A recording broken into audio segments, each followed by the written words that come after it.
je l'assume complètement, cette décision.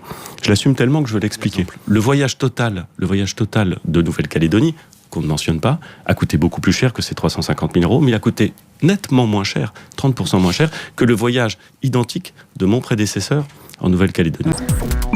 Aujourd'hui, beaucoup de Français vont partir en vacances, ils attendent leurs horaires du vol charter, et ils ont l'impression que finalement on ne vit pas dans le même monde. Et c'est aussi le symbole de l'arrogance du pouvoir vis-à-vis des Français.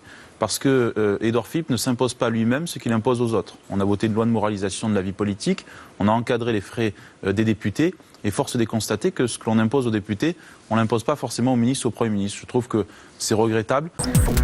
Ne caricaturons pas les choses. C'est important que quand le Premier ministre se déplace avec les gens qui ont la responsabilité de sa sécurité, les gens qui l'accompagnent soient dans des conditions correctes pour voyager. Le Premier ministre, qui a tout de même quelques obligations, ce n'était pas un voyage touristique en Nouvelle-Calédonie, devait rentrer plus vite pour un conseil de défense, et donc il a fait en sorte d'arriver à l'heure pour travailler, pas pour se promener. L'avion de la République, il y a de quoi se reposer dedans. Moi, je l'ai pris. J'ai été dans l'avion de la République, je sais, c'est quand même pas... C'est comment ? Je suis à peu près aussi grand que le Premier ministre, donc en plus le Premier ministre a, lui, un endroit dans ses avions spécifique pour lui. Bon, donc je comprends pas, je sais pas.